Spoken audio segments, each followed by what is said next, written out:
Mondial 2030, la Haka tranche sur la plainte de l'opposition contre la capsule de 2M. Contexte et enjeux. La récente diffusion par la chaîne publique 2M d'une capsule vidéo valorisant les ambitions du Maroc pour la Coupe du Monde de football 2030 a suscité une réaction immédiate de certains partis politiques de l'opposition.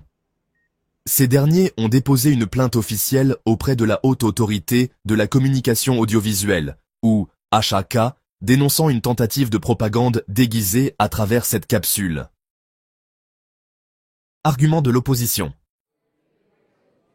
Les partis plaignants et leurs arguments. Les plaignants, notamment le Parti du Progrès et du Socialisme, le Mouvement Populaire et le Parti de la Justice et du Développement, ont considéré que la capsule constituait un outil de communication politique déguisé sous un prétexte sportif et patriotique.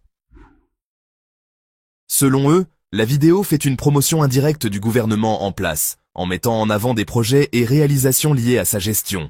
Elle détourne la portée d'un événement sportif mondial pour renforcer l'image du pouvoir actuel auprès du public.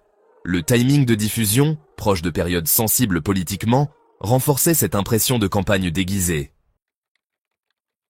La réponse et analyse de la Chaka.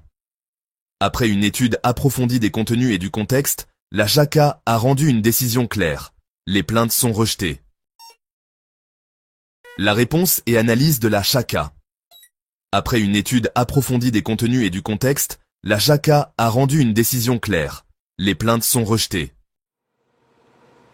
Les raisons principales avancées par la commission sont les suivantes.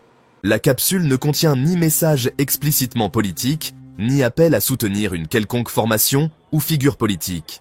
Elle vise à sensibiliser les citoyens sur l'importance stratégique du Mondial 2030, un projet national majeur soutenu depuis plusieurs années par toutes les forces politiques. Section. Justification de la AK. Duration. 1 minute 0 secondes, 1 minute 20 secondes, plus 5 secondes. La communication est centrée sur les réalisations économiques et sociales du pays, qui dépassent les clivages partisans. La ASA rappelle que ces projets relèvent d'initiatives royales, portées par plusieurs gouvernements successifs, ce qui renforce leur caractère d'intérêt général et non partisan. Implication pour la communication politique et audiovisuelle au Maroc. Cette décision illustre plusieurs points clés dans le paysage médiatique marocain. La ligne de démarcation entre communication institutionnelle et propagande politique est délicate mais surveillée de près. La AK joue un rôle crucial pour garantir l'équilibre dans le traitement médiatique, surtout dans des contextes sensibles comme les campagnes électorales. Section. Encouragement et exigence. Duration. 1 minute 40 secondes à 2 minutes, plus ou moins 5 secondes. Les médias publics sont encouragés à mettre en avant les projets nationaux d'intérêt général sans tomber dans des formes de promotion politique partisane. La transparence et la neutralité restent des exigences fortes pour préserver la confiance du public dans les institutions audiovisuelles. Section. Réaction politique et médiatique. Duration. 2 minutes à 2 minutes 20, plus 5 secondes. Réaction dans le paysage politique et médiatique. Cette décision a été diversement accueillie. Pour l'opposition, le rejet de la plainte peut être perçu comme un manque de vigilance de la ASA sur la politisation des médias publics. Pour le gouvernement et les autorités audiovisuelles, c'est un soutien clair à une communication responsable, qui valorise le développement du pays sans parti pris. Section. Débat et réglementation. Duration. 2 minutes 20 à 2 minutes 33, plus ou moins 5 secondes. Les experts en communication notent que cette affaire ouvre un débat sur la nécessité d'une réglementation plus fine autour des contenus diffusés par les médias publics, afin d'éviter toute confusion chez les téléspectateurs. En résumé, la AK rejette la plainte de l'opposition contre la capsule vidéo de 2M sur le Mondial 2030. La vidéo est considérée comme une communication institutionnelle légitime, non partisane. L'affaire souligne l'importance d'un contrôle rigoureux pour équilibrer liberté d'expression et impartialité dans les médias publics. Elle relance le débat sur la frontière entre communication publique et propagande politique.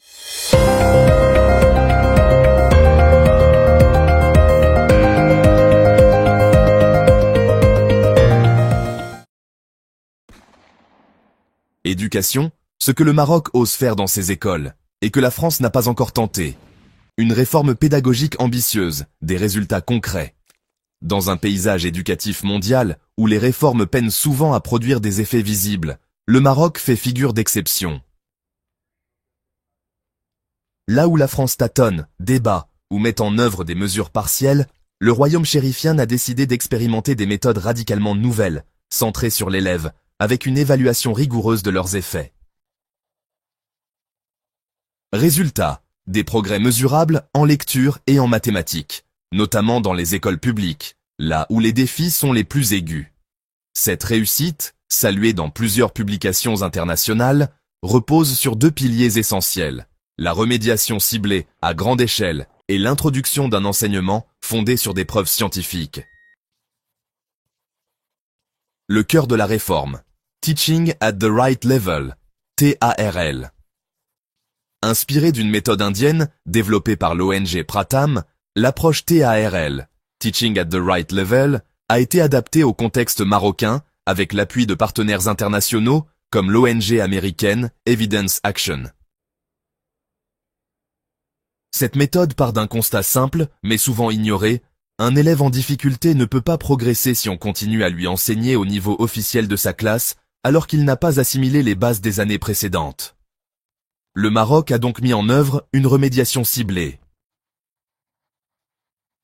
Les élèves sont évalués individuellement pour identifier leur véritable niveau en lecture et en calcul. Ils sont ensuite regroupés, non par âge ou par classe, mais par niveau de compétence. Des enseignants spécialement formés leur dispensent un enseignement adapté pendant plusieurs semaines jusqu'à rattraper leur retard. Les résultats sont impressionnants. Dans certaines académies pilotes, les élèves ont gagné l'équivalent de 2 années scolaires en quelques mois. Le taux d'élèves capables de lire un texte simple est passé de 13% à plus de 50% dans certaines zones. Deuxième pilier. L'enseignement efficace basé sur les données probantes. En parallèle, le Maroc a lancé un vaste programme de transformation pédagogique axé sur ce qu'on appelle l'enseignement efficace. Adoption de méthodes validées scientifiquement, basées sur la répétition espacée, la vérification de compréhension, la rétroaction immédiate, etc. Formation intensive des enseignants à ces nouvelles pratiques, avec accompagnement sur le terrain. Utilisation d'outils de mesure rigoureux pour évaluer les progrès et ajuster les interventions. Ce n'est pas une simple réforme bureaucratique, mais un changement de culture pédagogique qui responsabilise les acteurs de terrain tout en leur offrant des outils concrets. Et cela fonctionne, dans les établissements engagés dans ce processus, les résultats aux évaluations nationales ont progressé de manière significative, notamment en mathématiques. En France, des moyens mobilisés, mais peu de résultats mesurables. La France, pourtant mieux dotée en ressources, peine à obtenir de tels résultats. Elle a bien lancé des réformes comme le dédoublement des classes de CP et CE1 en RAP et RAP+, qui visaient à mieux accompagner les élèves défavorisés. Si les conditions d'enseignement se sont améliorées, avec moins d'élèves et plus de temps pour chacun, les effets sur les acquis des élèves restent limités, surtout en CE1. Pourquoi un tel décalage? Eh bien, plusieurs raisons. Peu de remédiation personnalisée. En France, on continue souvent à enseigner au programme, sans vérifier si les élèves ont bien acquis les bases. Ensuite, il y a une formation insuffisante des enseignants aux pratiques fondées sur des preuves. Et enfin, l'absence de culture de l'évaluation.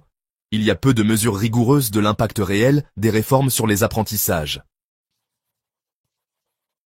En clair, on agit sur l'environnement scolaire, comme les effectifs et les moyens, sans transformer suffisamment la manière d'enseigner. Une leçon pour les systèmes éducatifs. Ce que le Maroc démontre, c'est que même dans un contexte de ressources limitées, il est possible de faire progresser les apprentissages, y compris dans les écoles publiques rurales ou défavorisées. À condition d'oser remettre en question les méthodes classiques, faire confiance aux données, former les enseignants et les soutenir activement. L'expérience marocaine ne prétend pas tout résoudre, mais elle bouscule les certitudes et montre que des approches centrées sur les besoins réels des élèves, fondées sur la science, peuvent transformer profondément l'école. En conclusion, le Maroc n'a pas seulement lancé une réforme de plus, il a osé s'attaquer au cœur du problème éducatif, l'écart entre ce qu'on enseigne et ce que les élèves sont réellement capables d'apprendre. Ce choix courageux, que la France n'a pas encore tenté à grande échelle, montre déjà ses effets. Et si, pour une fois, la solution ne venait pas du Nord, mais du Sud?